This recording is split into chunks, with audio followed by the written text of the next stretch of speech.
toutes, bonjour à tous, je suis ravie de vous retrouver aujourd'hui pour une nouvelle vidéo. Donc comme je vous l'ai dit dans la vidéo de la semaine dernière, aujourd'hui on va parler d'une méthode de planification pour créer sa vie. Donc c'est parti. Donc la méthode que je vais vous présenter aujourd'hui, c'est une méthode qui objectivement est sûrement tirée de diverses choses que j'ai entendues par-ci par-là, mais qui m'est quand même venue naturellement au moment donné où j'ai voulu commencer à planifier mon année, créer mon année. Donc c'est une méthode dégressive, une méthode un petit peu en entonnoir. On va partir d'un aspect général et on va descendre sur quelque chose de plus en plus précis. Auparavant, j'avais tendance à, comme je vous le disais dans la vidéo rétrospective 2017, à commencer à planifier mois par mois, à fixer des objectifs à chaque mois. Et en fait, j'ai l'impression qu'en faisant comme ça, je m'y suis prise un petit peu à l'envers parce que je trouve ça beaucoup plus simple de faire de façon dégressive, c'est-à-dire de prendre l'année entière tout d'abord et ensuite de descendre. Donc je vais vous donner les points qui selon moi sont le bon ordre. Maintenant, dans un esprit de visualisation, je vous conseille de faire une lettre de gratitude / visualisation, c'est-à-dire une lettre que vous allez écrire comme si vous étiez rendu à la fin de votre année 2020 et que vous deviez vous remercier pour toutes les choses que vous avez accomplies en cette année. Ça va vous permettre de mieux visualiser tout ce que vous voulez accomplir.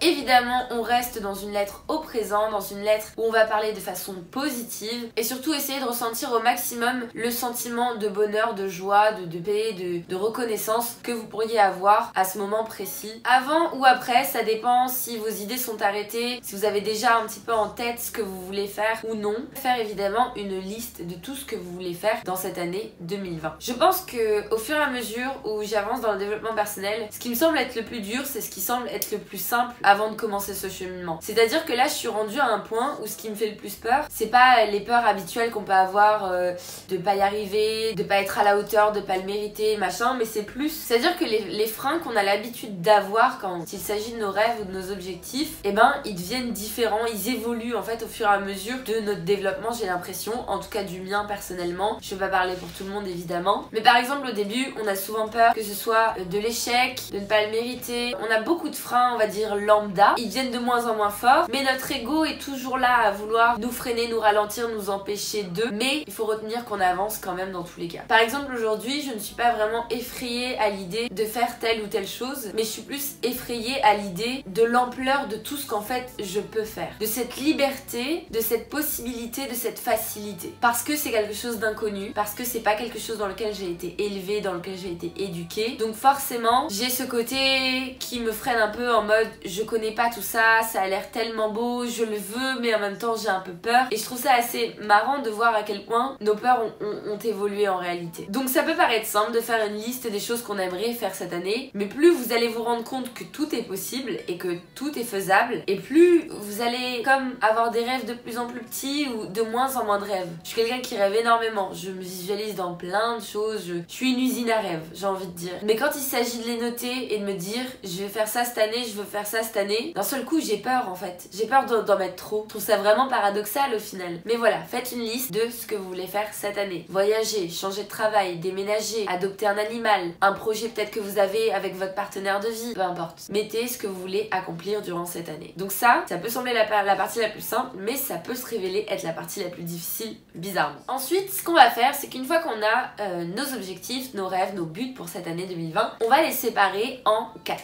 Donc en 4 trimestres distincts. Parce que les périodes de 90 jours, ce sont des périodes qui nous permettent plus facilement de mettre en place ce que l'on veut. On va dire que c'est proche et en même temps c'est un bon laps de temps pour à peu près tout ce qu'on veut faire. Ça nous permet de rester motivés et surtout d'avoir à plusieurs reprises dans l'année des moments où on va être tout simplement fiers de nous, fiers de ce que l'on a accompli, et ça va nous rebooster pour le trimestre suivant à chaque fois. 3 mois. Attends, 3 x 4, 12, oui c'est ça. Merci les maths, Émilie. Et en fonction des objectifs qu'on a, il y a 2 catégories différentes. Il y a les objectifs qui vont être dispatchés sur le long terme et des objectifs qui vont pouvoir être dispatchés sur le court terme. Tout dépend de l'ampleur de ce but ou de ce rêve. Il y a des projets qui seront terminés en un seul trimestre. Il y en a d'autres qu'il faudra dispatcher sur plusieurs trimestres parce que c'est des choses qui demandent beaucoup plus d'action afin d'être atteintes, mises en œuvre, réalisées. Donc une fois que cette répartition est faite sur les 4 trimestres, donc en fonction de l'ampleur de chacun de vos projets, on va pouvoir passer à l'étape 4 qui est le détail de chaque objectif. Donc toutes les petites actions qui vont être nécessaires à la réalisation. Pour vous imaginer un petit peu mes propos, je vais vous donner un exemple. Donc on va rester sur l'exemple du voyage parce que ça me semble être un bon exemple et puis c'est assez général parce qu'après on a tous des rêves et objectifs différents. Donc voyage 2-3 mois. Pour ce voyage, il va falloir penser à la ville où on veut aller, le passeport, l'assurance, les billets d'avion, l'hébergement, mais il y en a qui partent sans vraiment prévoir d'hébergement, juste un budget, mais il faut quand même se renseigner sur combien ça coûte, donc je le note quand même. Le budget général évidemment dont on va avoir besoin. Est-ce que les économies qu'on a suffisent? Est-ce qu'il faut travailler tant de temps, donc calculer en fonction de vos revenus ce que vous êtes capable d'épargner par mois pour avoir le budget nécessaire. Après il va falloir s'informer aussi sur ce dont on va avoir besoin, donc on va partir sur le principe que vous partez en sac à dos. Ce qu'il faut savoir que ma vidéo s'est coupée à la moitié, du coup je suis en train de recommencer. J'adore. Vive ma vie de youtubeuse. Ensuite on va tout simplement détailler. Alors plus vous allez avancer et plus vous allez détailler. Il y a des choses que par exemple on va résumer en passeport. Ça vous le résumez en un mot, sauf que peut-être que quand vous allez vous rendre à l'hôtel de ville, ils vont vous demander plusieurs pièces, donc il faudra réunir les pièces, faire les photocopies, les amener, noter le délai.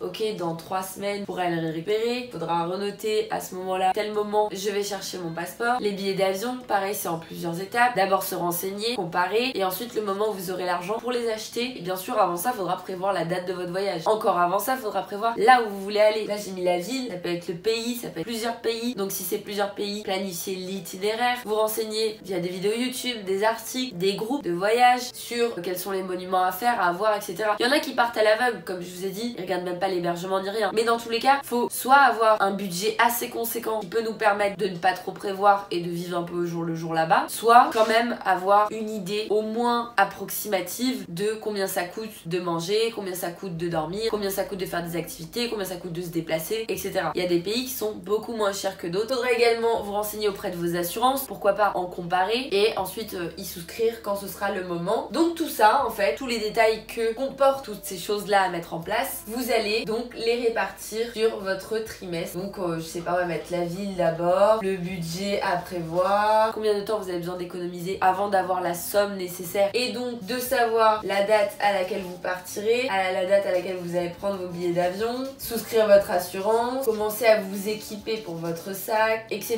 etc. Je pense que vous avez compris. Le truc qui fait que cette méthode fonctionne, c'est que vous allez mener plein de petites actions qui vont chaque jour vous rapprocher de votre but, objectif, rêve. Je pense que c'est le meilleur moyen de réussir parce que ça vous permet de rester productif et d'être fier de vous et surtout de voir l'évolution, de vous voir vous rapprocher de vos buts, objectifs, rêves. On a souvent tendance à mener de petites actions, à se dire ok, je voudrais faire ça, faudrait faire ça. Mais à chaque fois qu'on commence un truc, on voit qu'il y a de plus en plus de détails et on a tendance à se décourager. Là au moins, en planifiant, vous allez pouvoir être prêt en sachant ce que vous avez à faire. Vous allez vous donner un délai raisonnable, donc en fonction de votre vie de tous les jours, si vous travaillez ou si vous avez des responsabilités, etc.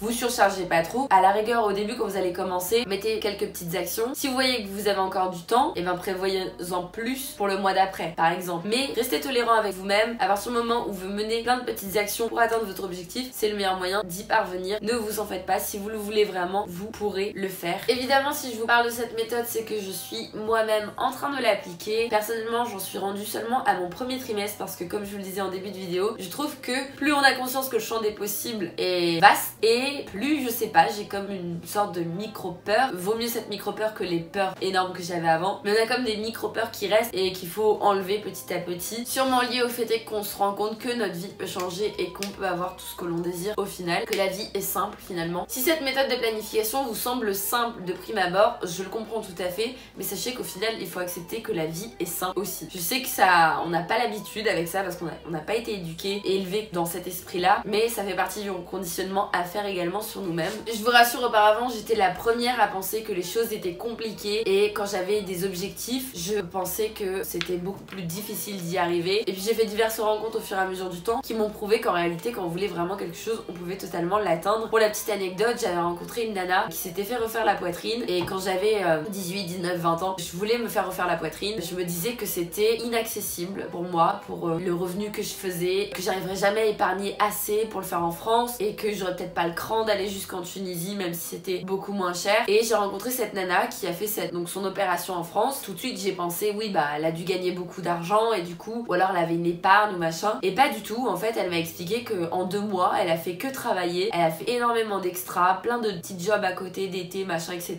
Elle a économisé pendant 2 mois et elle a réussi à se payer son opération en France. C'est dire à quel point elle a dû bûcher, mais en attendant elle l'a fait et elle en était très heureuse. Donc comme quoi, absolument rien n'est impossible. C'est quelque chose qu'on nous répète souvent. On a beaucoup d'exemples de gens qui ont fait des choses qui semblaient impossibles. Vous savez, quand quelque chose de grave arrive à quelqu'un, on se dit ouais bah ça arrive à eux, mais ça arrive pas à moi. Bah quand quelque chose d'extraordinaire arrive à quelqu'un, on a tendance à penser la même chose, genre ça arrive à eux mais ça m'arrivera pas à moi. Et bah moi je vous dis que pourquoi pas. Comme je vous l'ai dit, les choses graves peuvent nous arriver à nous aussi, mais les choses extraordinaires peuvent nous arriver à nous aussi. Il suffit de le vouloir, de garder un mindset positif et de mettre en œuvre des petites actions quotidiennes ou hebdomadaires pour réussir à atteindre nos objectifs et à créer la vie que l'on veut et qui nous rend heureux. Voilà, j'espère que cette vidéo vous a plu. Ce mois-ci c'est full vidéo positive, je suis très contente parce que au fur et à mesure du temps que je rattrapais certaines catégories, il y en avait peut-être pas autant que je l'aurais espéré. Là ce mois-ci il y en a plein, donc je suis très heureuse. J'espère que vous aussi, comme ça on commence l'année sur des positives vibes et on adore. Je vous fais de très gros bisous, je vous dis à très bientôt pour une prochaine vidéo. Prenez soin de vous, ciao.